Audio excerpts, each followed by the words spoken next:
Neftçinin ümumiyyətlə hücum xətti çempionata baxanda bugünkü oyununa götürsə 28 qol vurub 29 oyuna və 36 qol buraxıb. Demək ki, nə müdafiə olunmadığı kimi hücum xətti də bərbad vəziyyətdədir, orta xətti də. Şeydayev gələndə Neftçi üçün o qədər önəm daşımır. Neftçi, mən gələn gündə dedim ki, çox təəssüf ki, Şeydayev Neftçi üçün o qədər. Neftçidə Qarabağdan gedəndən sonra Asiya ölkələrində futbol oynadı, neynədi, nə oldu, dava saldı orada və artıq Neftçidə öz üçün elə bir ki, vaxtıdır. Ozoviç daha mən sizə deyim ki, keyfiyyətlidir, daha təcrübəlidir. Yəni kubok oyunlarında Ozoviçdən istifadə edir. Amma deyim ki, niyə dəyişdi, bir bazar rotasiya nə elədi, məşqçinin özü bilir, özü daha zor. Amma Neftçidə olan insanlar əsasən futbolçular və məşqçilər. Oktyabr ayından bildiyim qədər Samir Abbasov oradadır, komandadır və oktyabr ayından sonra, gəlişindən sonra bir neçə fasilələr də olub. Yığmanın oyunları üçün fasilələr olub, qış fasiləsi olub. Yəni komanda normal futbol, necə vardı, elə də futbol oynayır. Yəni xəttərlər nə deyirsiniz? Neftçi adı, necə Bakı şəhər üçün, bizim paytaxtımız üçün Qız Qalası önəm daşıyır, əzəmət daşıyırsa, Neftçi də Azərbaycan futbolunda bu önəmi, əzəməti daşıyır. Yəni biz o adı, brendi heç kim silə bilməz və ona da heç kim laqeyd yanaşmamalıdır. Biz olduq olmadı, biz həmişə bunu istəyirik ki, Neftçi nə qədər futbol klubu komandası uğurlu nəticə olmasa da, Azərbaycan futbolunda o qədər rəqabət olmur. Bugün də baxırıq ki, Qarabağa rəqabət yoxdur, Qarabağ rəqib yoxdur. Qarabağa rəqib olacaq bir komanda varsa, o da Neftçi ola bilər, o da yoxdur. Niyə komanda bu vəziyyətdədir, onu...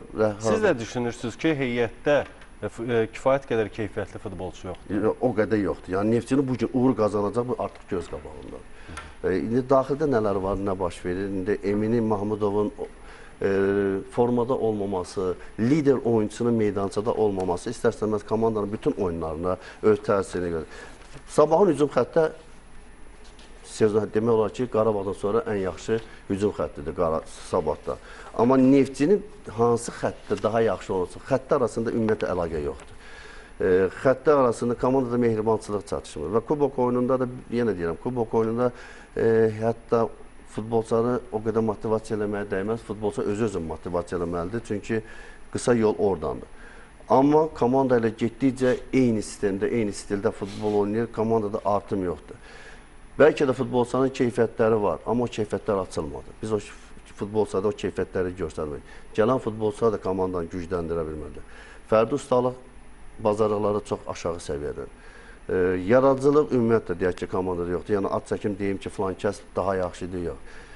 Komanda oyunu ümumiyyətlə sıfır vəziyyətdə. Ona görə də komanda hər oyun çətinlik çəkir. Hətta qalib gəlməli olduğunu, bir sıfırlıqda oyunda görsən ki, 3 dəqiqədən sonra qol buraxır. Yəni, komanda stabil oyun nümayiş etdirə bilmir.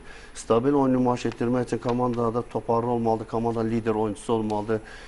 Komandanın məşq proseslərində hansısa boşluqlar var ki, o boşluqlar hər oyun davam edirsə, onlar üzərində işlənilmirsə, demək ki, kubokun, yəni cavab oyunun gözləmə, bəlkə də cavab oyunda əgər evdə oynayıbsan, məğlub olursansa və rəqib daha çox qol epizodları yaradırsa, demək ki, burada çatışmayan cəhətlər həddindən artıq çox. Neftçi çempionatda da demək ki, müdafiədə bərbad vəziyyətdədir, o cümlədə də kubokda gedir artıq bu şey. Ümumiyyətlə, komandanın oyununda, Neftçinin oyununda çatışmayan cəhətlər odur ki, komandanın ümumiyyətlə başlanğıcda necə başlayıb çempionata elə də davam edir. Heç bir dəyişiklik yoxdur. O baxımdan komandanın, futbolçuların özündə inamı yoxdur, özünə inamı yoxdur. Komanda kompleks şəkildə futbol oynaya bilir, müdafiədə olunma bilir, müdafiədə həddindən artıq çox boşluq var və yaxud da ki, komanda hücumda çoxluq yarada bilmir. Cinah keçidləri ümumiyyətlə yoxdur, cinahdan ötürmələr yoxdur. Yəni, bu baxımdan da komanda növbəti oyunda ola bilər, futboldur. Burada hər şeylə biz də çox istərik ki, Neftçi finala çıxsın və finalı qazansın. Amma hər halda sadalıqlarımın heç birindən Neftçidə yoxdur.